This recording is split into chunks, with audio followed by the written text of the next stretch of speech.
ஒரு கருத்தரங்கத்திற்கு கவிதை நயமாக தலைப்பு.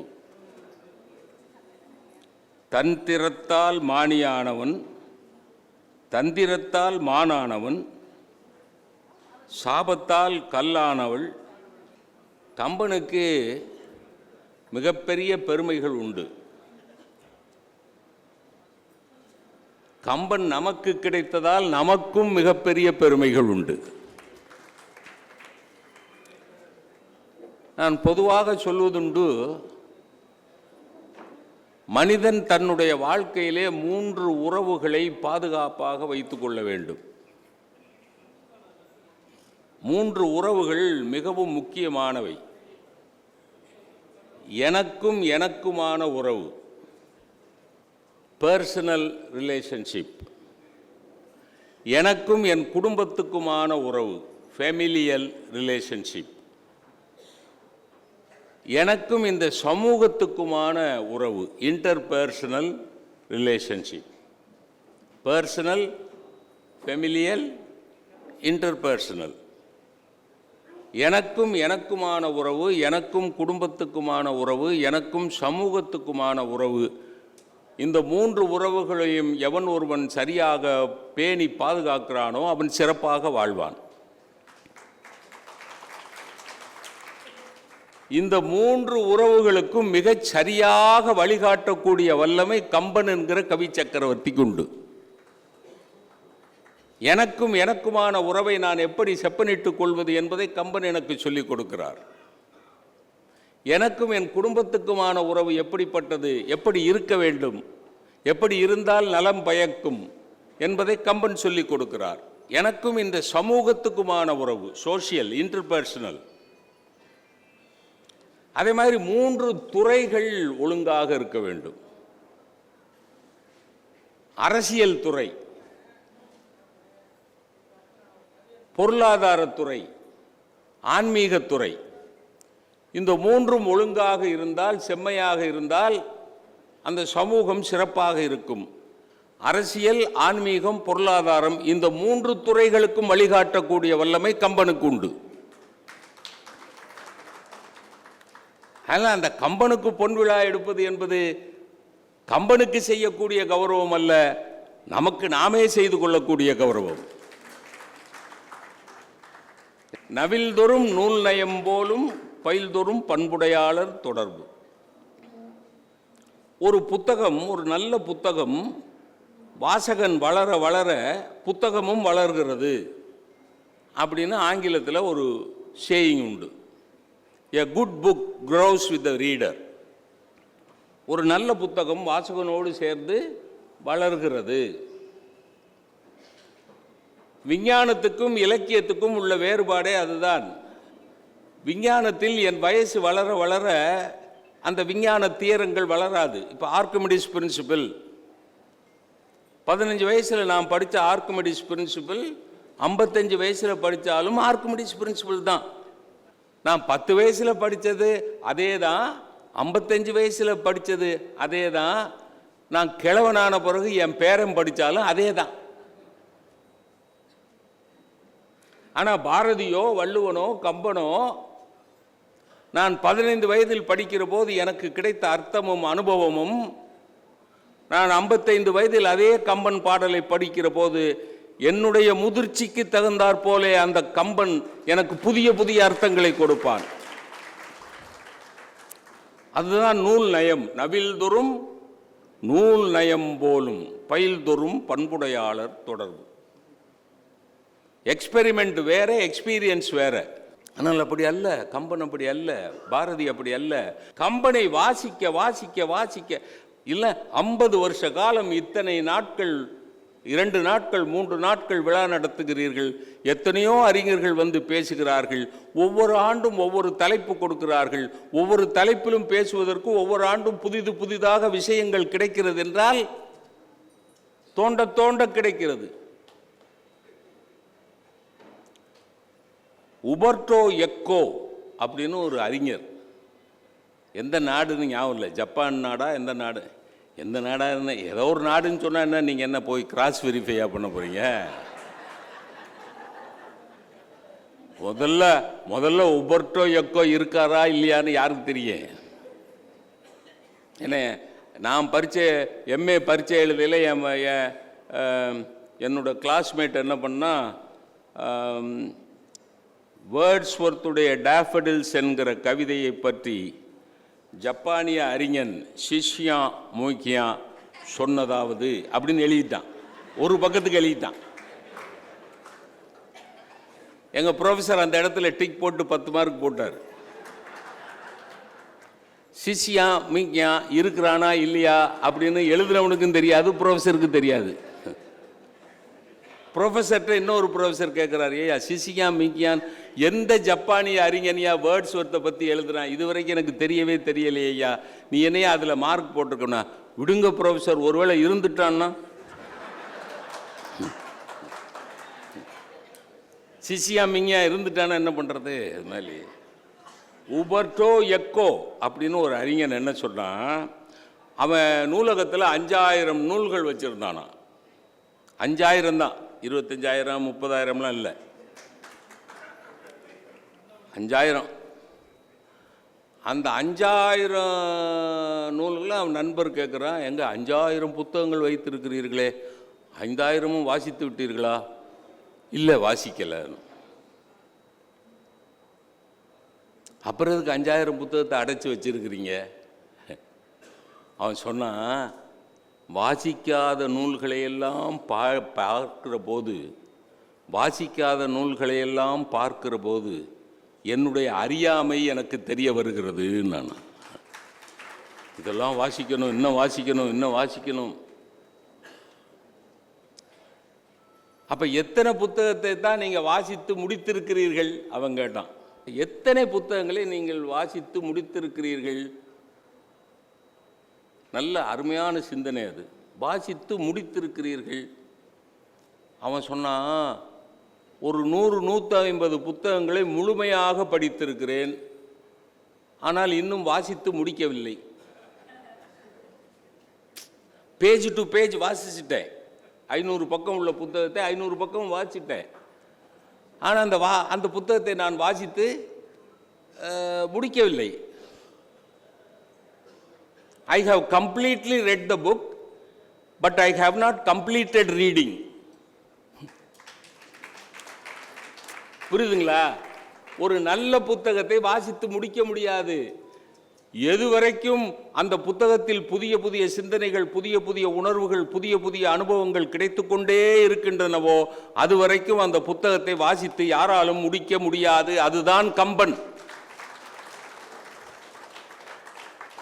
எந்த கொம்பனாலும் கம்பனை வாசித்து முடிக்க முடியாது.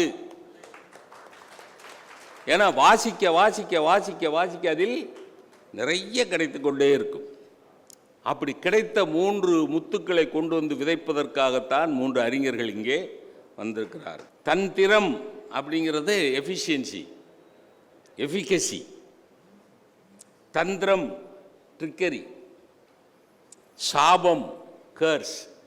மிக அருமையான ஒரு தலைப்பிலே இங்கே பேச வந்திருக்கிறார்கள். ஒரே ஒரு செய்தி சொல்லிவிடுகிறேன். தோற்ற மாற்றங்களால் உற்ற மாற்றம். அப்படின்னா உற்ற மாற்றம் என்பது விளைவு, ரிசல்ட். அதான உற்ற மாற்றம். இந்த தோற்றம் இப்படி மாறியது, இந்த தோற்றம் இப்படி மாறியதால் இப்படி ஒரு மாற்றம், இப்படி ஒரு விளைவு நிகழ்ந்தது. தோற்ற மாற்றமும் உற்ற மாற்றம்.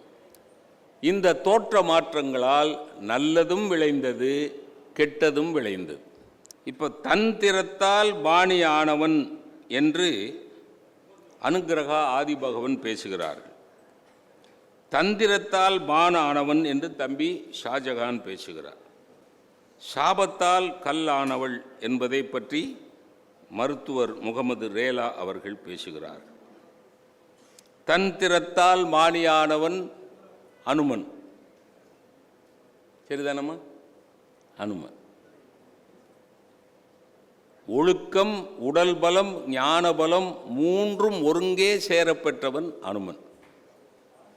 மிகச்சிறந்த தொண்டன். அந்த தொண்டன் தன்னுடைய திறத்தினாலே மானவ வடிவம் எடுக்கிறான், மானி வடிவம் எடுக்கிறான். தன்னுடைய உருவத்திலிருந்து மானி உருவத்துக்கு மாறிக்கொண்டு ராமலட்சுமணர்களை போய் சந்தித்ததனால் என்ன மாற்றம் நிகழ்ந்தது என்பதுதான் அனுக்கிரகா ஆதிபகவனுடைய தலைப்பு. தன் திறத்தால் மானி ஆனவன். முதல் சந்திப்பிலேயே எடுத்த எடுப்பிலேயே ராமனிடமிருந்து சொல்லின் செல்வன் என்கின்ற பட்டத்தையும் பாராட்டையும் பெற்றவன் அனுமன். மானியாம் படிவம் ஒன்று மற்றவன் வடிவம் மைந்த ஆணி இவ்வுலகுக்கெல்லாம் என்பது அனுமனுக்கு ராமன் கொடுத்த சான்றிதழ். கல்லூரியில சேர்ந்த முதல் நாளே பட்டமும் பெற்று சான்றிதழும் வாங்கிய உலகத்தின் ஒரே மாணவன் அனுமன் தான். மானி என்றால் மாணவன். ராமனை முதலாக பார்த்தபோது அனுமன் பேசிய முதல் வார்த்தை துன்பங்கள் இல்லாமல் போகட்டும் உங்களுடைய வரவால் என்று சொல்லுகிறார். கவ்வை இன்றாக நுங்கள் வரவு என்று அனுமன் கொடுத்த வரவேற்பு. அனுமன் தன்னை யார் என்று அறிமுகப்படுத்திக் கொண்ட விதம் ராமனை பெரிதும் கவர்ந்தது, அவனை வியப்பில் ஆழ்த்தியது. ஒரு மாணவனாக, ஒரு பிரம்மச்சாரியாக ரொம்ப எளிமையான தோற்றத்தில் தான் அனுமன் இருந்தான். ஆனாலும் ராமபிரானின் உள்ளத்தில் விஸ்வரூபம் எடுத்து நின்றவன் அனுமன். இல்லாத உலகத்து எங்கும் ஈங்குவன் இசைகள் கூற கல்லாத கலையும் வேத கடலுமே எனும் காட்சி சொல்லாலே தோன்றிற்றன்றே யார்கொள் இச்சொல்லின் செல்வன் என்று வியந்து போகிறான் ராமன். தம்பி இலக்குவனிடம் அனுமனின் வடிவத்தை வைத்துக்கொண்டு அவனை சாதாரணமானவன் என்றோ சாதாரண மாணவன் என்றோ நினைத்து விடாது. அவன் இந்த உலகத்துக்கே அச்சாணி போன்றவன், அது போக போக உனக்கு தெரியும், பின்னர் காணதி என்று ராமன் சொல்லுகிறான். எப்படி ராமன் போக போக தெரியும்னு சொன்னாரோ அப்படி அறிமுகம் தொடங்கி அரியணை அனுமன் தாங்க என்று அரியணை ஏறுகிறவரை அனுமன் செய்த சாதனைகள் கொஞ்ச நஞ்சம் அல்ல. தாழ் தந்த ராமனுக்கு தோள் தந்தவன் அனுமன். அனுமனின் உருவ மாற்றம் என்பது வஞ்சகத்தால் வந்தது அல்ல. ராமபிரானை நெஞ்சகத்தில் வைத்தவனுக்கு வஞ்சகம் எப்படி வரும்? ராமாயணத்தின் கதாநாயகன் ராமன் தான். ஆனாலும் இரண்டாவது கதாநாயகனாக வலம் வந்தவன் அனுமன். மானி என்பதற்கு மாணவன் என்கிற ஒரு பொருள் மட்டுமல்ல, இறைவனுக்கு தொண்டு செய்பவன் என்கிற ஒரு பொருளும் உண்டு. அப்படி ராமனுக்கு தொண்டு செய்து தன்னுடைய ஆற்றலால் மானியானவன் அனுமன். விண்ணுக்கும் மண்ணுக்கும் பேருரு எடுக்கிற ஆற்றல் பெற்ற அனுமன் நான் ராமனுக்கு தொண்டன், ஏவல் கூவல் பணி செய்பவன் ரொம்ப அடக்கத்தோடு தன்னை பற்றி சொல்லிக் கொள்கிறான். ஒரு குரங்கு வடிவத்தில் இருக்கிறான். கேட்டா ராமபிரானினுடைய தொண்டன் என்று சொல்லிக் கொள்கிறான். இவன் எப்படி கருங்கடலை கடந்து வந்திருக்க முடியும்னு சீதை நினைக்கிறான். அனுமனிடம் இப்படி இந்த கருங்கடலை கடந்து வந்தேன்னு கேட்கிறான். அப்ப அனுமன் சொல்கிற பதில் என்ன தெரியுமா?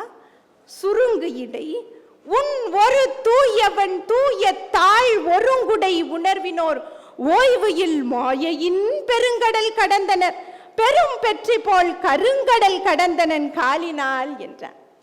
அன்னையே, உன் கணவன் ராமனினுடைய பாதங்களை பணிந்தால் பிறவி பெருங்கடலையே தாண்ட முடியும்னா இந்த சாதாரண கருங்கடல் ஏமாத்திரம். தான் ராமனுக்கு பணியாள், சாதாரண தொண்டன்னு சொல்லிக் கொள்ளுகிற அனுமனினுடைய இத்தனை பெரிய ஆற்றலை பார்க்கிற போது பின்னால ஒலிக்கிற பாடல் மானியாம் படிவம் என்று மற்றவன் வடிவம் மைந்த ஆணி உலகுக்கெல்லாம் என்கிற பாடல். மானி என்றால் மாணவன் பார்த்தோம், மானி என்றால் இறைவனுக்கு தொண்டு செய்பவன் என்று பார்த்தோம். மானி அப்படிங்கிறதுக்கு இன்னொரு பொருளும் உண்டு, அது இரண்டு சுழி நீ. மானினா கருவின்னு அர்த்தம். கப்பலுக்கு திசை காட்டக்கூடிய கருவி திசை மானி என்று பெயர். அனுமன் தானே சீதை இருக்கிற திசையை தேடி சென்று சீதையை கண்டு அவளை கண்ட செய்தியை ராமனிடம் சொல்கிற போது ராமபிரான் இருக்கிற திசை நோக்கி கால்களை நீட்டி சீதை இருக்கிற திசைகளை நோக்கி கை வணங்கி ஒரு காம்பஸ் மாதிரி, ஒரு திசை காட்டுகிற மானி மாதிரி விழுந்து வணங்கினான் என்றால், கம்பர் சொல்லாமல் விட்டிருந்தாலும் அந்த மானி கூட அனுமனுக்கு எவ்வளவு பொருத்தமாக இருக்கிறது. இலங்கை சென்று திரும்பிய அனுமன் சீதையை பார்த்த செய்தியை ராமனிடம் சொல்கிறான். சீதை அடையாளமாக கொடுத்த சூளாமணியை ராமபிரானிடம் கொடுக்கிறான். ஆனா தான் பேருரு எடுத்து கடலை கடந்ததையோ, ஒரே ஆளாக அசோகவனத்தையே அழித்ததையோ, இலங்கை மாநகரையே நாசம் செய்ததையோ, ஏராளமான அரக்கர்களை கொன்று குவித்ததையோ அனுமன் ஒரு வார்த்தை கூட சொல்லவில்லை. அன்றைக்கு அனுமன் சொல்லாமல் விட்டதை பின்னாளில் வீடனன் ராமபிரானிடம் சரணடைகிற போது சொன்னார். ஈடுபட்டவர் எண்ணிலர், தோரணத்து எழுவால் பாடுபட்டவர் படு கடல் மணலினும் பலராம், சூடுபட்டது கொடி நகர் அடுப்புவி தூர்த்து ஆடுபட்டதே பட்டனர் அனுமனால் அரக்கண்ணு வீடனன் சொல்லுகிறார். அப்படி வீடனன் சொன்ன பிறகுதான் அனுமனினுடைய ஆற்றலை பார்த்து வியந்து போகிறான் ராமன். இதுவரை நான் பெற்ற ஆற்றலையும் என் பகைவன் ராவணன் பெற்றிருக்கக்கூடிய ஆற்றலையும் ஒரு சேர பெற்றவன் அனுமன் என்று ராமன் சொல்லுகிற போது பின்னால நம் காதுகளில் ஒலிக்கிற பாடல்தான் மானியாம் வடிவம் என்று மற்றவன் வடிவம் மைந்த ஆணி இவ்வுலகுக்கெல்லாம் என்கிற பாடல். அனுமன் கல்லாத கலையும் வேத கடலும் இல்லை என்று சொல்லுகிற அளவுக்கு பல கலைகளை கற்றவன், பல அட்டமா சித்திகளை கை வர பெற்றவன். அவன் நினைத்தால் விண்ணுக்கும் மண்ணுக்கும் பேருரு எடுத்து நிற்கவும் முடியும், ரொம்ப சின்ன உருவமாக தன்னை மாற்றிக்கொள்ளவும் முடியும், ரொம்ப கனமாகவும் ஆக முடியும், பஞ்சை போல லேசாக பறக்கவும் முடியும். இது எல்லாம் அவன் கற்ற கல்வியால், ஞானத்தால் அவனுக்கு கைவர பெற்ற கலைகள். மாரீசனின் உருவ மாற்றம் வஞ்சகத்தால் வந்தது, மரணத்தில் முடிந்தது. அகலிகையின் உருவ மாற்றம் சாபத்தால் வந்தது. ஆனால் அனுமனின் உருவ மாற்றம், அது உற்ற மாற்றம், பெற்ற மாற்றம் பெரும் பயனை பெற்று கொடுத்தது.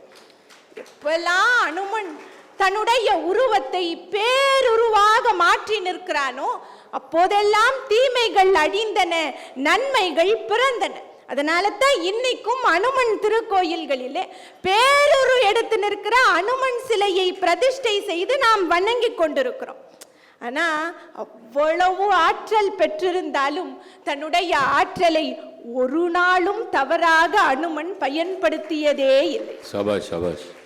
எப்படி படித்தவன் சூதும் வாதும் செய்யக்கூடாதோ, எப்படி உயர் அதிகாரிகள், நீதிபதிகள், காவலர்கள் தங்களுடைய அதிகாரத்தை தவறாக பயன்படுத்தக்கூடாதோ, அப்படி அனுமன் தன்னுடைய ஆற்றலை தேவைப்படுகிற இடத்தில் மட்டும்தான் பயன்படுத்தினான். மற்ற இடங்களில் ரொம்ப எளிமையானவனாக ராமபிரானினுடைய சீடனாகத்தான் தன்னை காட்டிக்கொள்கிறான். இப்படி அனுமன் ஒரு சாதாரண குரங்காக அறிமுகமாகி தன்னுடைய ஆற்றலால் மிகப்பெரிய உயர்ந்த நிலையை அடைந்தவன். இந்திரசித்தனினுடைய பிரம்மாஸ்திரத்தால் வானர படைகள் வீழ்ந்தன. இலக்குவனும் மூர்ச்சித்து போனான். ராமபிரானை மூர்ச்சித்து கிடக்கிறார். அனுமன் மருந்து மலையை தன் ஒரு கையால் தூக்கி வந்தான். எனும் மாத்திரத்து ஒரு கை ஏந்தினான். மருந்து மலையை கொண்டு வந்தான். இலக்குவனும் ராமனும் உயிர் பெற்று எழுந்தார்கள். ராமன் சொன்னார், இந்த உலகத்தில் நாங்கள் தயரதனால் பிறந்தோம், பிறகு பிரம்மாஸ்திரத்தால் மாண்டோம், இப்போது உன்னால் தோன்றினோம். மண்ணில் தோன்றினோம், முன்னம் மாண்டுள்ளோம், நின்னில் தோன்றினோம்னு ராமன் பேசுகிறார்னா என்ன பொருள்? தயரதன் இருக்க வேண்டிய இடத்தில் அனுமனை வைத்து பார்க்கிற அளவுக்கு அனுமன் உயர்ந்து விட்டான்னு பொருள். அதே மாதிரி சீதையிடம் மோதிரத்தை கொண்டு போய் கொடுத்த போது சீதை என்ன சொன்னா? அம்மையாகிய அத்தனே, அருளின் வாழ்வே அப்படின்னு ராமனும் சீதையும் தந்தை என்று சொல்லுகிற தகுதி பெற்ற ஒரே ஆள் அனுமன் தான் என்று சொல்லி, இப்படி அனுமனின் ஆற்றலை பார்க்கிற போது நம் காதுகளில் விழுகிற பாடல்தான் மானியாம் வடிவம் என்று மற்றவன் வடிவம் மைந்த ஆணி உலகுக்கெல்லாம் என்று சொல்லி, அருமையான இந்த வாய்ப்புக்கு நன்றி கூறி விடைபெறுகின்றேன். நன்றி, வணக்கம். பாரதத்துக்கும் ராமாயணத்துக்கும் உள்ள வித்தியாசமே என்ன தெரியுமா? பாரதத்திலே பகவானுடைய விஸ்வரூபம், இங்கே தொண்டனுடைய விஸ்வரூபம். ஒரு நல்ல தேசத்தில் அல்ல ஒரு நல்ல கலாச்சாரத்தில், ஒரு பண்பாட்டு செழுமையில் தலைவர்கள் விஸ்வரூபம் எடுத்து பிரயோஜனம் இல்லை, தொண்டர்கள் விஸ்வரூபம் எடுக்க வேண்டும். இதெல்லாம் இவ்வளவுதான் என்னால சொல்ல முடியும். இதுக்கு மேல நான் உள்ள போனேன்னா நான் உள்ள போக வேண்டியதுதான். ஒரு கலாச்சார மாற்றத்தை கம்பன் செய்கிறார். வான்மீகத்திலே ராமனையும் லக்குமணனையும் அனுமார் சுக்ரீவன் இருக்கிற இடத்துக்கு கூட்டிட்டு போறார். ஆனா கம்பனிலே அனுமன் சுக்ரீவனை இவர்கள் இருக்கிற இடத்திற்கு கூட்டி வருகிறார். அந்த மாற்றத்தையும் கம்பன் செய்து காட்டுகிறார். நிறைவாக மானியாம் உருவம் எடுத்ததனால் வந்த பெரிய மாற்றம் அல்லது விளைவு என்ன தெரியுமா? ஒரு வலுவான கூட்டணி.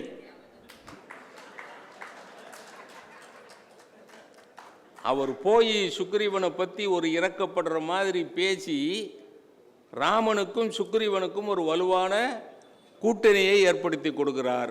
அதனால் உற்ற மாற்றம் வலுவான கூட்டணி ஒன்று. அதனால் ராம ராவண யுத்தம் ஒரு தீமை அழிந்தது, ஒரு நல்ல கூட்டணி அமைந்தது, ஒரு தீமை அழிந்தது. இதுதான் இந்த தோற்ற மாற்றத்தால் ஏற்பட்ட விளைவு. பிரமாதமாக பேசுகிறேன். இப்போ அடுத்ததாக ஷாஜகான் தந்திரத்தால் மானானவன் மாரீசனை பற்றி பேசுவதற்காக வருகிறார். அவன் பாட்டில் தவ கோலத்தில் இருக்கிறான். மாரீசன் அவன் பாட்டில் தவம் பண்ணிக்கிட்டு இருக்கிறான். அவனை போய் நொம்பலப்படுத்தி மிரட்டி உருவத்தை மாற்ற வச்சது ராவணன். அதுலேருந்து என்ன புரிஞ்சுக்கணும்னா, கெட்ட சகவாசம் ஆகாது. கெட்டவங்களோடு சேர்ந்தீங்கன்னா அப்படிதான், வேற வழி இல்லாமல் இப்படி தீமைக்கு ஆளாக வேண்டி வரும். ஷாஜகான் வம்புக்கு போராடி அலைகடல் வெள்ளத்தை வாய்க்காலில் தள்ள முடியாது. வானத்து விண்மீன்கள் கூட்டத்தை எவரும் போய் வலை வீசி அள்ள முடியாது. கம்பன் போல் காவியம் எழுதுவேன் என்றெந்த கொம்பனும் சொல்ல முடியாது. கம்பனே மறுபடியும் உயிர் பெற்று வந்தாலும் கம்பனை வெல்ல முடியாது. அருமை அருமை. இல்லாததொன்றில்லை எல்லாமே கம்பன் பாடலில் அவன் காட்டினான். இதயத்துக்குள் எழும் காதலை கம்பனுக்கு இணையாக எவன் பாடினான். கல்லாத ஒருவரும் கம்பரில் ஒருவரி கற்பரேல் கவி பாடலாம். கம்பனை பெற்ற ஓர் தகுதிக்கே தமிழன் தன் கால் மீது கால் போடலாம். கம்பமா கடலுக்கு இந்த இவனின் கன்னித்தமிழ் வணக்கம். அவையில் கூடியிருக்கும் அத்துணை பேருக்கும் இந்த பிள்ளைத்தமிழின் அருந்தமிழ் வணக்கம். 50 ஆண்டு காலமாக பேசி பேசி பேசி பேசி தீராத ஒரு இலக்கியம் கம்பராமாயணம். ஏன் இன்னும் பேசப்படுகிறது, ஏன் இன்னும் வாசிக்கப்படுகிறது என்றால், கம்பராமாயணத்துக்குள் நாமே பிரவேசித்துக் கொண்டிருக்கின்றோம். எல்லா பாத்திரங்களையும் படிக்கிற போது என்னை மாதிரியே சிந்திக்கிறது, என்னை மாதிரியே இருக்கிறது, நானும் ஒரு காலத்தில் இப்படித்தான் இருந்தேன் என்று ஒவ்வொரு கதாபாத்திரத்தையும் தானாக நினைத்து கொள்ளக்கூடிய ஒரு வலிமை கம்பராமாயணத்துக்கு உண்டு. அப்படிப்பட்ட இந்த ராமாயணத்தில் நிறைய பாத்திரங்கள் வருகின்றன. அதுல ரொம்ப முக்கியமான பாத்திரம் மாரீசனுடைய பாத்திரம். நாம யாருமே நம்ம வாழ்க்கையை நாமளா வாழ்றோமா? சில நேரத்தில் யோசிச்சு பாருங்க. அடுத்தவருக்கான வாழ்க்கையை தான் நாம் வாழ்ந்து கொண்டு இருக்கிறோம். அவங்க என்ன நினைப்பாங்களோ, இவங்க என்ன நினைப்பாங்களோ, இப்படி பேசினா இவங்க என்ன நினைப்பாங்களோன்னு அவங்க நினைப்பாங்க, இவங்க நினைப்பாங்கன்னு நினைக்கிறமே தவிர நம்மளை நாம ஒருபோதும் நினைத்துக் கொள்வதே கிடையாது. அப்படிப்பட்ட ஒரு பாத்திரம் தான் இந்த மாரீசனுடைய பாத்திரம். மாரீசன் சுந்தன் என்கிற யட்சனுக்கும் தாடகைக்கும் மகனாக பிறந்தான். அவனுடைய தம்பி சுபாகு. அகத்தியரால் அழிக்கப்பட்டவன் சுந்தன். அந்த சுந்தன் அழித்த பிறகு தன்னுடைய தந்தையை கொன்று விட்டாரே என்கிற கோபத்தில் தாடகையும் சுபாகுவும் மாரீசனும் அகத்தியரை எதிர்த்து நிற்கிறார்கள். அகத்தியர் அவரை அரக்கராக்கி விடுகிறார். மனிதர் பலரே மனித ரூபத்தில் அரக்கராக இருக்கிற போது யட்சகன் அரக்கனானால் என்ன நிலை ஆகும்? அந்த நிலையில் மாரீசன் செய்யக்கூடாத அட்டூழியங்களை எல்லாம் செய்தான். செய்த அட்டூழியத்தினுடைய உச்சபட்சம் விஸ்வாமித்திரருடைய வேள்வியை தடுத்தது. அதை பரம்பொருளே காத்து நின்றது. எதிர்வரும் திசையில் தாடகையை எதிர்த்தான், தாடகையை வீழ்த்தினான். பிறகு மாரீசன் மீதும் சுபாகு மீது கணையை தொடுக்க அந்த சுபாகு மாண்டு போகிறான், மாரீசன் கடலுக்குள் ஆழ்ந்து போகிறான்.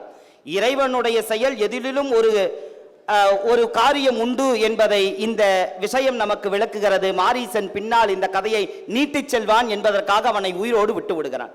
பிறகு ஆரண்யத்தில் மறுபடியும் அரக்கர்களோடு வந்து தன்னுடைய தம்பியையும் தாயையும் கொன்ற காரணத்திற்காக மாரீசன் மறுபடியும் ராமன் மீது போர் தொடுக்க செல்லுகிறான். ராமன் எல்லா அரக்கர்களையும் மறிக்கிறான், மாரீசனை தவிர. நான் எங்கேயோ படித்த ஒரு நினைவு, நாம் இளமை இருக்கிற போது, திறமை இருக்கிற போது, உடலில் வலிமை இருக்கிற போது ஆடாத ஆட்டங்களை எல்லாம் ஆடுவோம், அது இறைவன் பார்த்து கொண்டே இருப்பான். என்றைக்கு நாம் இது போதுண்டா சாமின்னு நிக்கிறோமோ அன்றைக்கு இறைவன் ஒரு ஆட்டத்தை தொடங்குவான். அந்த ஆட்டத்தை நம்மால் எதிர்கொள்ளவே முடியாது. மாரீசன் போதும் என்று நினைத்தான், இறைவன் அவனை விடல. செஞ்ச காரியத்துக்கெல்லாம் பலன் அனுபவிச்சுத்தானே ஆகணும். அவனுடைய யமன் ராவணனுடைய வடிவத்தில் வந்தான். ராவணனுடைய வடிவத்தில் வந்தான். எதற்கு வந்தான்? சீதையை கவர்ந்து வர வேண்டும் என்பதற்காக. சீதை எப்படி ராவணனுக்கு தெரியும் என்பது நமக்கு தெரியும். சூர்பனகை காட்டிலே செல்லுகிறாள், அங்கு சீதையை ராமனை பார்க்கிறாள், ராமன் மீது காதல் கொள்ளுகிறாள். ராமனை காதல் கொண்டு ராமனை திருமணம் செய்ய வேண்டும் என்று நினைக்க லட்சுமணன் மூக்கும் முடையும் மறுத்துவிட அதை கொண்டு வந்து ராவணனிடம் புகார் அளிக்க, ராவணன் நீ இழைத்த குற்றம் யாது என்று கேட்க, அழகான மங்கை ஒருத்தியை கண்டேன், அவளை இலங்கைக்கு அரசராக்க விரும்பினேன், அதனால் இந்த திட்டம். அழகான மங்கையா, எப்படிப்பட்டவள்? சூர்பனகை வர்ணித்ததுக்கு அளவே கிடையாது. தோளையே சொல்லுகேனோ, சுடர்முகத்து உழவுகின்ற வாளையே சொல்லுகேனோ, அல்லகை வழுந்துகேனோ, மீளவும் திகைப்பதல்லால் தனி விளம்பலாற்றேன், நாளையே காண்டி, நாளைக்கே நீ பாரு அப்படின்னா. சீதையினுடைய நினைவு, சீதையினுடைய அந்த ஏக்கம் ராவணனுடைய மனசிலே புக ராவணன் மாரீசனை பார்க்க செல்லுகிறான். மாரீசன் ராவணன் தனியாக வந்ததை பார்த்து திகைப்புறுகிறான். மாரீசன் கேட்கிறான், இன்னல் இவ்விடம், இந்த இடம் இன்னல் நிறைந்த இடம், இதுல நீ தனியா வந்திருக்கிறையே, என்ன விஷயம்ப்பா அப்படின்னா. ராவணன் பேசுகிற போது தன்னோடு மாரீசனையும் சேர்த்துக் கொள்கிறான். என்னுடைய குலத்துக்கும் உன்னுடைய குலத்துக்கும் பழி வந்து விட்டது. உன்னுடைய மருகி சூர்பனகைக்கு மூக்கு இழந்து விட்டார்கள். உன்னுடைய தம்பி கரண் தூடனன் இறந்து விட்டார்கள். இன்னும் 2 கைகளை வைத்துக் கொண்டு நீ என்ன செய்து கொண்டிருக்கிறாய்? வா போலாம் அப்படின்னா. எங்க போகணும்? நீ போய் சீதையை கவர்ந்துட்டு வான்னா. சீதையை கவர்ந்துட்டு வா என்கிற சொல்லை கேட்ட உடனே சீச்சி, அவனுடைய காதுகளில் இரும்பை காய்ச்சி ஊற்றியதை போல அவனுடைய உணர்வு இருந்தது. மாரீசன் பேசுகிறான் என்னவென்று, நாரம் கொண்டார் நாடு கவர்ந்தார் நடையல்லால் வாரம் கொண்டார் மற்றொருவருக்காய் பிறர் மனை வாழும் தாரம் கொண்டார் என்று இவர் தருமம் தன்னை ஈரும் கண்டாய், கண்டவர் உய்ந்தார் எவரையா அப்படின்னு. எப்பா, நாடு கவர்ந்தவங்க, அடுத்தவனுடைய மனைவி கண்டவங்க, மனைவியை கூட்டிட்டு வந்த எவனாவது வாழ்ந்ததுக்கான சரித்திரம் இருக்கா? இது உனக்கு தெரியாதா? நீ சாதாரணமானவனா? 1000 மறைகள் உறைந்து ஓதியவன், எல்லா மறைகளையும் கற்று தேர்ந்தவன், உனக்கு இது தெரியாதான்னா? அது தெரியும், பட் இருந்தாலும் உன்னுடைய தாயை கொண்டிருக்கான், நீ சும்மா இருக்கிறேன்னு கேட்டா, தாயை கொன்ற அவனே துறவி வேஷத்தில் இருக்கிறான், அவனே துறவியா இருக்கிறான். மாரீசன் பேசுகிறான், மாண்டார் மாண்டார் நீ இனி மாண்டார் தொழில் செய்ய வேண்டாம், செய்திடின் உய்ந்தார் விதி உண்டோ, ஆண்டார் ஆண்டார் எத்தனை என்கேன் அறம் நோனார் ஈண்டு ஆர் நின்றார் எல்லாம் இளர் ஆனார். எப்பா, செத்து போனவங்க மீண்டு வர முடியுமா? அதுக்காக இன்னொருத்தம் போய் சாக முடியுமா? இந்த உலகத்தில் ஆண்டவர்கள் எத்தனை பேர், அத்தனை பேரும் இன்னைக்கு இறந்துட்டாங்க, இந்த உலகம் என்ன வருத்தப்படுகிறதா என்று எவ்வளவு பெரிய நிலையாமை தத்துவத்தை மாரீசன் பேசுகிறான் என்பதை நாம் உணர்ந்து கொள்ள வேண்டும். வள்ளுவன் பேசுகிறான், நெருநல் உளன் ஒருவன் இன்றில்லை என்னும் பெருமை உழைத்து உலகு என்று பேசுகிறான். நேற்று இருந்தவர்கள் இன்றைக்கு இல்லை என்கிற பெருமையை கொண்டது இந்த உலகு என்று கேட்டு ரொம்ப பேசுறாங்க. பேசுற போது மறுபடியும் நீ சீதையை கவர்ந்துட்டு வர வேணும்னு சொன்னா மாரீசன் ஒரே வார்த்தையை சொல்லு. மாரீசன் நிலை எப்படி இருந்ததுன்னு கேட்டா, வெஞ்சுற்றம் நினைத்து உகும் வீரரை வேறு அஞ்சுற்று மனக்குருகும் ஆழ்கடல் நீர் நஞ்சுற்றுளி மீனின் நடுக்குருவான்னு எழுதலாம். எப்படி அவனுடைய நிலை இருந்துச்சா, ஒரு தண்ணீருக்குள்ள, ஒரு குளத்துக்குள்ள மீன் வாழ்ந்துட்டு இருக்கு, குளம் முழுக்க விஷமா நிறைஞ்சிச்சுன்னா அந்த மீன் எப்படி துன்பப்படும்? வெளியும் போகாம உள்ளும் வராமல் அவ்வளவு தயக்கப்படுவதை போல மாரீசன் உழன்று கிடந்தான். மாரீசன் உழன்று கிடந்தாலும் ராவணனுடைய வாக்கு அவனை விடவில்லை. சீதையை கவரச் சொல்லி அனுப்பியது, சீதையை கவரப் போனான். இதனால் ஏற்பட்ட மாற்றம் என்னவென்றால் ஒரு செய்தியை மட்டும் சொல்லி நான் முடிக்கிறேன். இதனால் ஏற்பட்ட மாற்றம், நோக்கிய மானை நோக்கி அறிவுடை மதியன் ஒன்றும் தூக்கிலன், அதன் பொருள் சொல்லலாகும் சேக்கையின் அரவு நீங்கி பிறந்தது தேவர் பாக்கியம், உடைமை என்றோ அன்னது பழுது போவோமோன்னு கம்பன் பேசுகிறார். என்ன, இதுவரைக்கும் கைகேயி சூர்பன இது கூனி சூழ்ச்சி செய்து விட்டால், அந்த சூழ்ச்சிக்கு தக்கனாப்புல கைகேயி கானகம் அனுப்பிவிட்டால், கானகத்தில் சூர்பனையுடைய பணியும் முடிந்தது. அடுத்து ராமன் முதலில் அவதார நோக்கத்திற்காக செய்த முதல் செயல் மானை தேடி சென்றது. அந்த மானை தேடி செல்லவும் தான் சீதை கவரப்பட்டதால் தான் ராவணனுடைய வதம் நிகழ்ந்தது. அந்த மாரீசனுடைய தோற்ற மாற்றம் என்பது திருமாலின் உற்ற மாற்றத்துக்கு பயன் தந்தது. அரவு நீங்கி வந்த அந்த நினைவை நினைப்பு படுத்தியவன் மாரீசன். அவதாரத்திற்காக திருமால் செய்த முதல் பணி மாரீசனை தேடி சென்றது. அதனால் காப்பியத்தில் மிகப்பெரிய திருப்புமுனை ஏற்படுத்தியது இந்த தோற்ற மாற்றம் தான் திருமால் உற்ற மாற்றத்திற்கே வழிவகுத்தது என்று சொல்லி வாய்ப்பளித்தமைக்கும் வாய்மொழி கேட்டமைக்கும் செந்தில் பதிவரைக்கும் செவ்வேளின் திருவிடைகளை பணிந்து விடைபெறுகிறேன். நன்றி. வஞ்சனை வேண்டாம், வீரத்தினால வெல்லுவோம். ராமனை சாதாரணமாக நினைக்காத, சீதையை சாதாரணமாக நினைக்காத. கேட்க மாட்டான். விநாசகாலே விபரீத புத்தி. கேட்க மாட்டான். சரி, நான் இப்போ என்ன தான் செய்யணும் சொல்லு. ஏன்னா ஒரு டைட் கார்னரில் கொண்டாந்து விட்டுட்டா கடைசி நம்ம கேட்போம்ல, என்ன தான் செய்யணும் சொல்லு. பொன்னின் மால் ஆகி புக்கு பொன்னை மால் புணர்த்துக. பொன்மான் வேஷம் எடுத்துட்டு போய் சீதையை கவரு, சீதையை நான் தூக்கிட்டு வர்றதுக்கு வழிவகை செய்யி அப்படின்னா. அப்போ கம்பன் ஒரு ஓமை எழுதினார். ஆள் குளிநீர் நஞ்சு உற்றுளி மீனின் நடுக்குருவான். ஒரு குளத்துல மீன் கிடக்கிறது, குளத்துல நஞ்சு கலந்துருச்சுன்னா, குளத்து தண்ணியில் நஞ்சு கலந்துருச்சுன்னா அந்த மீனுக்கு என்ன வழி? குளத்துல மீன் நல்ல தண்ணியில் நீந்திட்டு இருக்கு, அந்த நல்ல தண்ணியில் நஞ்சு கலந்துருச்சு. இப்போ நஞ்சு கலந்த தண்ணியில் மீன் கிடக்கிறது. இப்போ மீனுக்கு என்ன வழி? குளத்துக்குள்ளேயே கிடந்தாலும் செத்து போகணும். சரி, தண்ணியில் நஞ்சு கலந்துருச்சே, ஆகவே குளத்தை விட்டு வெளியே வந்துடுவோம் அப்படின்னு துள்ளி குதிச்சு தரைக்கு வந்தாலும் செத்து போயிடும். அந்த ஓமையை சொல்லுறார். ஆள் குளிநீர் நஞ்சு உற்றுளி மீனின் நடுக்குருவான். அதான் இப்போ மாரீசனுடைய நிலை. உள்ளே கிடந்தாலும் ஜாவு, வெளியே கிடந்தாலும் ஜாவு. இப்போ அவன் ஒரு தீர்மானம் பண்ணுறான். இந்த ராவணன் கையால் சாவுறதை விட ராமன் கையால் சாவுறது நல்லதுன்னு தோற்றத்தை மாற்றிக்கிட்டு போயிடுறான். அதனால சாவுறதுலேயும் செலெக்ஷன் இருக்கு.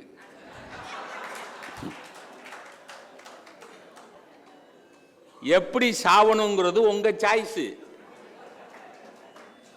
புரியுதுங்களா? இறைவன் விட்ட வழிங்கிறதுல சும்மா பம்மாத்து. சார், லிவிங் அண்ட் டையிங் என்னோட சாய்ஸ். நான் எப்படி வாழணும்னு நான் தீர்மானிப்பேன், எப்படி சாவணும்னு நான் தீர்மானிப்பேன். I am the master of my fate. என்னுடைய விதியின் நாயகன் நான். I am the captain of my ship. என்னோட கப்பலின் மாலுமினா. அப்படி தீர்மானிச்சான். இந்த மாரீசனோட தோற்ற மாற்றம், பொன்மானா வந்த தோற்ற மாற்றத்திலிருந்து மக்கள் இல்லை, பொதுவாக பெண்கள் கற்றுக்கொள்ள வேண்டிய விஷயம், அலங்காரமா கவர்ச்சியா பளபளன்னு இருக்கிற எதையும் பார்த்து கேட்கப்படாது. கேட்டா விளங்காம போயிடும். ஐயப்பன் கோயிலுக்கு மாலை போட்டிருக்கான் புருஷன், அவன் ஸ்கூட்டரில் சாமி பூஜைக்கு போய்கிட்டு இருக்கான். பின்னாடி பெஞ்சாதி உட்கார்ந்துக்கிட்டு, எங்க அந்த எதிர்த்தாப்புல ஸ்கூட்டியில் வர்ற பொண்ணை பாருங்க, இவன் சாமியே சரணம். ஏங்க நான் சொல்றேன் பாருங்கண்ணா, சாமியே, அவ கழுத்துல ஒரு புது வைர நெக்லஸ் போட்டிருக்கா, அதை பாருங்கன்னு சொல்றான். அவன் ஐயப்பன் கோயிலுக்கு மாலை போடுற. ராமன் தவம் செய்யத்தானே காட்டுக்கு வந்தார், உன்னை அங்கே தானே இருக்க சொன்னார். பேசாமல் இங்கே இரு, நான் வருவேன். சரி வந்தையில் மான கேட்டையில், சரி நான் பிடிச்சி தர்றேன்னு லட்சுமணன் சொல்கிறான்ல, சரிப்பா போப்பான். நீயே பற்றி நல்கலை போலும் விளங்காது. அதில் இந்த கவர்ச்சிக்கு மயங்கக்கூடாதுங்கிறது தான் மாரிசனோட தோற்ற மாற்றத்திலிருந்து கற்றுக்கொள்ள வேண்டிய விஷயம். அது என்ன கவர்ச்சியாக இருந்தாலும் சரி, விளம்பர கவர்ச்சியாக இருந்தாலும் சரி, தேர்தல் வாக்குறுதியாக இருந்தாலும் சரி,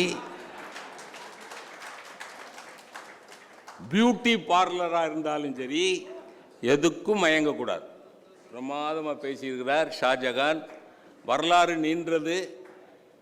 ஏன்னா அந்த ராமனையும் லட்சுமணனையும் வர வச்சு சீதையை அபகரிச்சுட்டு போகிறதுக்கு வழிவகை செய்கிறதுக்கே மாரிசனுக்கு அவ்வளோ நேரம் ஆச்சு. அதை சொல்கிறதுக்கு 10 நிமிஷங்கிறது போதாது. ஆனால் அந்த குறித்த நேரத்தில் ஷாஜகான் அருமையாக பேசியிருக்கிறார், அருமையாக பேசி. இப்போது முகமது ரேலா மருத்துவர் ஐயா அவர்கள் அகலிகையை பற்றி பேசுவது. சாபத்தால் கல் ஆனவள். ஐயா வாங்க. சாபத்தால் கல்லானவள் அகலிகையின் கதை. இது ஒரு இணை கதை, முக்கியமான கதை. இந்த கதையினால் ராமன் சிறுவனாக இருக்கும் பொழுதே அவனுடைய திறமையை காட்டின 2 சம்பவங்கள். ஒன்று உங்களுக்கு தெரியும். ஒன்று இவ தாடகை வதை, அதுவும் 12 வயசில் செஞ்சது தான். இது ஒரு அதிசயம், மிரக்கல் எல்லாராலையும் பண்ண முடியாது. 12 வயசாக இருக்கும்போது விஸ்வாமித்திரர் போய் ராமனையும் லக்ஷ்மணனையும் அழைச்சிட்டு வரார். என்னனைய முனிவரும் இமயவரும் இடையூறு ஒன்று உடையரானால் பன்னகமும் நகுவெள்ளி பனிவரையும் பார்க்கடலும் பதுமபீரத்து தன்னகரும் கற்பக நாட்டு அணிநகரும் மணிமாடத்து அயோத்தி என்னும் பொன்னகரும் அல்லாது புகழுண்டோ. இதை சொல்லி தான் அவன் ராமனை அழைச்சிட்டு வரான். ராமன் ரெண்டு காட்டுறான் உங்களுக்கு. ஒன்று அகலிகை, மலை போன்ற நெஞ்சு, அதுவும் வைரக்குன்ற மலை போன்ற நெஞ்சு. இது எல்லாருக்கும் தெரிஞ்ச பாட்டு.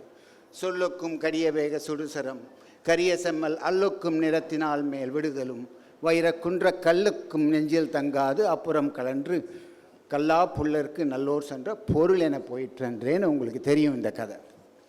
2வது தான் மிரக்கு, அது திறமை. 2வது ஒரு அதிசயம். இந்த அதிசயத்தை, இது அதிசயம் அகலிகை ராமருடைய கால் துகள் பட்டு எழுந்து அழகாக நிற்கிறா. அகலிகை யாருன்னு விஸ்வாமித்திரர் தான் சொல்கிறார் ராமனுக்கு. ஆனால் எத்தனை பேருக்கு ஒரு அதிசயத்தை பார்க்குறவங்களுடைய முகத்தை பார்த்துருப்பீங்கன்னு தெரியாது. இதுக்கு ஒரு உதாரணத்துக்கு நான் சொல்லணுன்னா, நான் பைபிளுக்கே போகிறேன். பைபிளில் ஒரு கதை இருக்குது. இப்போது இயேசு சிலுவையில் அறைந்து 3வது நாள் எழுந்திருக்கிறார். எழுந்து சில பேர் பார்க்குறாங்க. அவர் ஒரு இன்னுன்னு சொல்லுவாங்க, ஒரு டீ கடைக்கு போகிறாருன்னே வச்சுக்கோமே. அங்கே ஒரு டீயும் பன்னும் சாப்பிட்றாரு. இப்போ அவருடைய சிஷ்யர் 2 பேர் அவரை பார்க்குறாங்க. ஆனால் பார்த்தா எப்படி அவர் வந்திருக்காருன்னு சொல்ல முடியும்? சிலுவையில் அரைஞ்சி இறந்து போயிட்டு இருந்ததை தானே பார்த்தாங்க. உயிரோடு பார்க்குறதுக்கு ஒரு சந்தேகம். அவர் அந்த பண்ணை பிக்கிறார் பாருங்க, அது அவருக்கு ஒரு யுனிக் கேரக்டர். அது பார்த்த உடனே அவங்களுக்கு தெரிஞ்சிருச்சு இது இயேசு கிறிஸ்து தான். அப்போ அந்த பீட்டருடைய முகத்தில் ஒரு ஆச்சரியத்தோடு சேர்ந்து ஒரு சந்தோஷம், உயிரோடு இருக்கிறாருன்னு. இதை ஒரு ஓவியத்தில் ஒரு இட்டாலியன் பெயிண்டர் வரைஞ்சி லண்டனில் இருக்குது. நீங்கள் அந்த பெயிண்டிங்கை போய் பார்த்தீங்கன்னா உங்களுக்கு பெரிய ஆச்சரியமாக இருக்கும். எப்படி ஒரு ஓவியன் ஆச்சரியம் கலந்த மகிழ்ச்சி காட்ட முடியும்னு. இதை ஓவியத்தில் காட்டலாம்.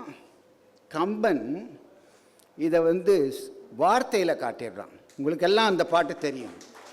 இவ்வண்ணம் நிகழ்ந்த வண்ணம் இனி இந்த உலகிற்கெல்லாம் உய்வண்ணம் இன்றி வேறோர் துயர் வண்ணம் உருவதுண்டோ மைவண்ணத்து அரக்கி போரில் மலைவண்ணத்து அன்னையே உன் கை வண்ணம் அங்கு கண்டேன், கால் வண்ணம் இங்கு கண்டேன். இதை நீங்கள் வார்த்தையால் வர்ணிக்க, இதை வந்து அந்த தோற்றத்தோடு பார்த்தீங்கன்னா இதை வேறு மாதிரி பார்க்குறீங்க. இது வந்து வெறும் புகழ்ச்சி கிடையாது, இதில் ஒரு ஆச்சரியமும் இருக்குது, இதில் ஒரு சந்தோஷமும் இருக்குது. எல்லாமே இந்த பாட்டில் இருக்குது. இந்த கம்பன் இந்த பாட்டை காட்டுறான் இதில். இதுக்கப்புறம் இந்த கதைக்கே வருவோமே, சுருக்கமாக சொல்கிறேன். அகலிகை தெரியும். அவள் பண்ண தப்பு என்ன? அவள் பண்ண தப்பு அழகா பிரம்மன் படைச்சது தான். அகலிகைனாலே அழகு என்பது இல்லை, அழகு இல்லை என்பது இல்லை, எல்லாத்துலேயுமே அழகு, அழகு இல்லை என்பது இல்லை தான் அகலிகை. இந்திரனுக்கு அவள் மேலே ஆசை, ஆனால் அவளை கௌதம முனிவருக்கு கல்யாணம் பண்ணி கொடுத்தாச்சு. இந்திரன் ஈஸியாக அடைஞ்சிடலான்னு பார்த்தோம். ஈஸியாக அடைகிறதுக்கு ஒரு ஒரு ஒரு காரணம் சொல்கிறேன். எப்படி இதை ஈஸியாக சுலபமாக அடைஞ்சிடலாங்கிற நினைப்பே ஒரு தப்பு. அவன் சாமக்கோழி கூவ வச்சான். இது வந்து கம்பனில் இல்லை, அண்ணன் கம்பம் வருது, நீங்களே சொன்னீங்க ஒரு தடவை சாமக்கூலி கூவி தான் அவர் வெளியே போனார்னு. நீங்கள் எங்கேருந்து பிடிச்சிங்கன்னு தெரில, நிறைய இடத்துல இருக்குது.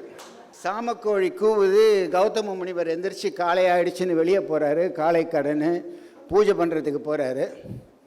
இதுக்கு இடையில் இவன் வந்து கௌதம முனிவர் மாதிரியே மாறி இங்கே இவரோட வந்து படுத்து ஆனந்தமாக இருக்கான். அவளோடும் காம புதுமண மதுவின் தேரல் ஒக்க உண்டு இருத்தலோடும் உணர்ந்தனல் உணர்ந்த பின்னும் தக்க அன்று என்ற ஓரா தாழ்ந்தனல். கம்பனே இவன் மேலே ஒரு சின்ன பழியை போடுறான். தாழா முக்கனும் அணைய ஆற்றல் முனிவனும் முடுகி வந்தான். அவன் வந்துட்டான் சீக்கிரம். வந்து பார்த்தவனுக்கு முனிவனுக்கு கோபம் தானே வரும், வரிசையாக சாபம். இவன் இந்திரன் பூனை மாதிரி பதுங்கி போகிறான். நம்ம பூனை மாதிரி பதுங்கி போகிறோன்னு சொல்லுவோம். இந்திரன் கம்பன் அவன் பூனையாகவே மாறி போகிறான்னு சொல்லிட்டான். அவ்வளவு கேவலப்படுத்தியாச்சு இந்திரனை. பூனையாகவே மாறி பதுங்கி போகிறான். நம்ம பார்த்துருக்கோம் இல்லையா பூனை எப்படி பதுங்கி போகும்னு. முதல் இந்திரனை பார்த்து அவ்வளோ விருப்பமா உனக்கு? பெண்ணை பார்த்தா அவ்வளோ விருப்பமா? 1000 மாதற்கு உள்ள அறிகுறி உனக்கு உண்டாகுக என்று ஏயினன். அவையெல்லாம் வந்து இயைந்தன இமைப்பின் முன்னன். ஒரே செகண்டில் வந்து சேர்ந்துருச்சு எல்லாமே அவனுக்கு. அடுத்தது அவன் மனைவியை பார்த்து விளைமகள் அணைய நீயும் இயல் கல்லியல் ஆதி என்றான். கருங்கல்லாய் மருங்கு விழுந்தார். அவரும் கருங்கல்லா விழுந்துட்டார். அதுக்கப்புறம் அவள் கெஞ்சின உடனே அவளுக்கு வந்து தசரத ராமன் என்பான் கழல் துகள் கதுவ இந்த கல் ஒரு தவிர்த்தி என்றான். ஸோ அது ஒரு ரிலீஃப். அதே மாதிரி தேவர்கள் கேட்கும் பொழுது இந்த 1000 பெண் குறிகளையும் 1000 கண்ணா மாற்றி கொடுத்தான். இது கன்செஷன். கன்செஷன் தானே இது. இது ஆமாம். இப்போது எல்லாரும் இந்த தலைப்பில் சாபத்தால் கல்லானால்ன்றாங்க. சாபமா அதுங்கிறது ஒரு கேள்வி. முதல்ல நான் பெசன்ட் தியோசாபிக்கல் ஹைஸ்கூலில் படித்தேன் கலாக்ஷேத்ராவில். அங்கே நிறைய கர்நாடிக் மியூசிக் சொல்லி தருவாங்க. இதில் வந்து ஒரு டெய்லி காலையில் பாட்டில் ஒரு பாட்டு இருக்குது. இந்த ஊத்துக்காடு வெங்கட சுப்பையான்னு எழுதுனது. உங்களுக்கு தாயை யசோதான்னு ஒரு பாட்டு தெரியும். இதில் புல்லாய் பிறவி தர வேண்டும்னு ஒரு பாட்டு இருக்குது. அழகான பாட்டு. இந்த புல்லாய் பிறவி தர வேண்டும்ல, முதல்ல புல்லாய் பிறவி தர வேண்டும் கண்ணா, புனிதமான பல கோடி பிறவி தந்தாலும் பிருந்தாவனம் இதில் புல்லாய் பிறவி தர வேண்டும். புல்லாகினும் நெடுநாள் நில்லாது ஆகையினால் ஒரு கல்லாய் பிறவி தர வேண்டும்னு வரம் கேட்குறாங்க. ராமனுடைய கால் துகள் பட்டு எழுந்திருக்கணும்னா அது வரமா சாபமா? வரம். வரம் தானே அது. அதனால் இவளுக்கு கொடுத்தது ஒரு வரம். இல்லைன்னா யார் ராமனை பார்க்க முடியும்? கௌதமன் ராமனை பார்க்க முடியுமா? இது ஒரு பெரிய இது. இப்போது கடைசியாக இதிலேருந்து நம்ம கற்றுக்க வேண்டிய ஒரு பாடம். இப்போ ஒரு விக்டிம் இங்கே ஒரு பெர்பெட்ரேட்டர் இல்லையா? நம்ம காலத்துலேயும் இன்றைக்கும் இந்த ரேப் கேசஸில் விக்டிம் தான் சஃபர் பண்ணுறாங்க. இந்திரனுக்கு தான் இப்போ பாவம் வந்ததான்னு கேட்டால் இங்கே வந்து இந்திரனுக்கு தான் கஷ்டம். காலங்காலமாக இந்திரனுக்கு கஷ்டம். எத்தனாயிரம் காலமானாலும் பிறன்மனை விரும்புகிறனை பழி எந்த காலத்துலேயும் விடாது.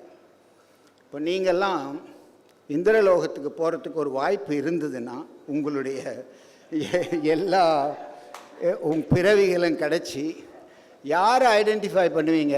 எல்லா தசரதனை பார்த்து சொல்ல முடியுமா? சினிமாவில் எல்லாம் ஒரே மாதிரி தான் இருக்காங்க. இந்திரனை பார்த்தா டக்குன்னு சொல்லலாம். ஐராவதத்தில் போய் பெருமையாக நடந்து வந்திருந்தாலும் இந்திரனை பார்த்தா 1000 கண்களை பார்த்து நீங்கள் சொல்லிடலாம் இது இந்திரன். அப்போ உங்களுக்கு சிரிப்பு வருமா வராதா? இவன் என்ன உனக்கு வேணும், இவனுக்கு பூனை மாதிரி போனவன் தானேன்னு. அந்த அவமானம் எப்பவுமே போகாது, காலங்காலம் இந்திரனுக்கு நிலைச்சி நிற்கும். அதை தான் ஒரே ஒரு திருக்குறளில் சொல்லிடுறேன். எளிதன இறப்பான் எய்தும் எங்கான்றும் விழியாது நிற்கும் பழி. எங்கான்றும் விழியாது நிற்கான், எங்கான்றும் இழுத்து சொல்லணும். எந்த காலத்திலையுமே அழியாத பழி பிறன்மனை விரும்புவனுக்கு இருக்குங்கிறத மனசில் வச்சுக்கிட்டோன்னா அது போதும். இதில் நம்ம படிக்கிற பாடம். நன்றி, வணக்கம். எப்போ அந்த சரீர ரீதியான உஷ்ணம் மிகுது ஆகிவிடுகிறதோ அப்போது இது தவறு என்று தெரிந்தாலும் அதை விலக்கிவிட்டு மீண்டு வர முடியாது என்கிற பயாலஜிக்கல் ஃபேக்ட். ஒத்துக்க மாட்டீங்களா? சரி, விட்டுருங்க.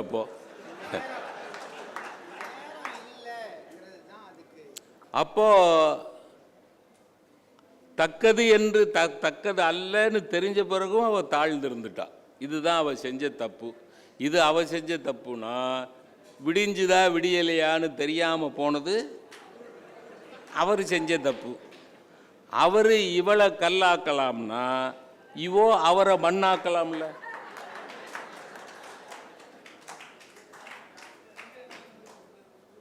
இதுதான் முக்கியம். அதில் ஒரே ஒரு அருமையான இடத்த மட்டும் சொல்லி நிறைவு பண்ணுறேன். விலைமகள் அணைய நீயும் கல்லியல் ஆதி. இது சாபம்.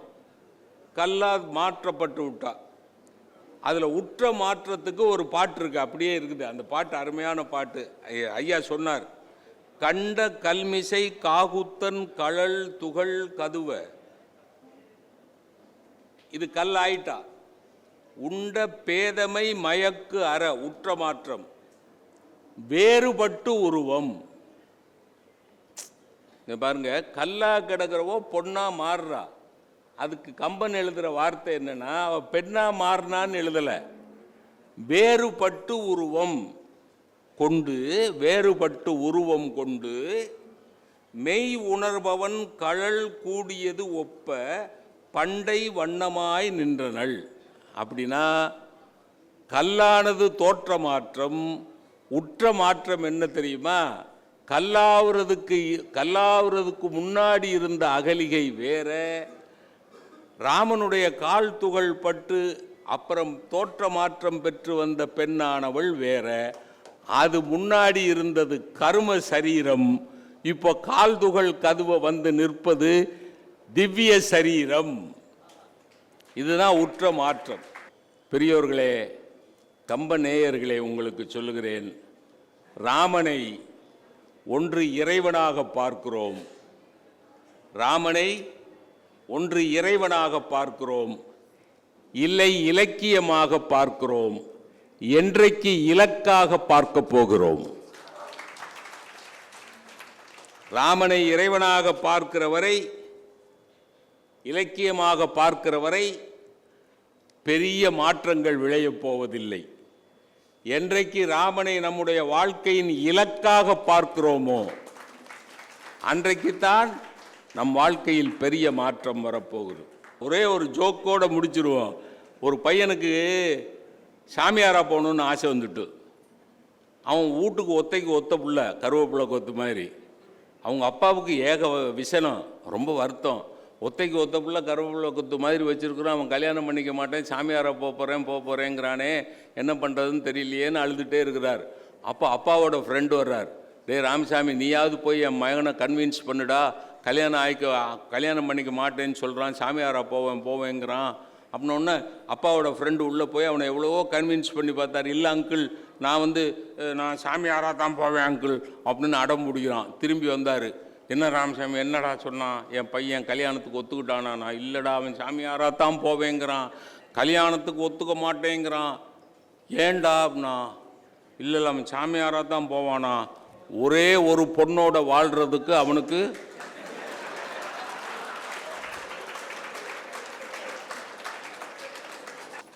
ராமனுடைய அவதார நோக்கம் நிறைவேறுவதற்காகத்தான் இந்த தோற்ற மாற்றங்கள் எல்லாம் நிகழ்ந்தன என்று கூறி, தோற்ற மாற்றமும் உற்ற மாற்றமும் என்கிற இந்த தலைப்பிலே நாணயத்தோடு பேசிய இந்த மூவரையும் நெஞ்சார பாராட்டி, அருமையாக கேட்ட பெருமக்களுக்கு நன்றி பாராட்டி விடைபெறுகிறேன். நன்றி, வணக்கம்.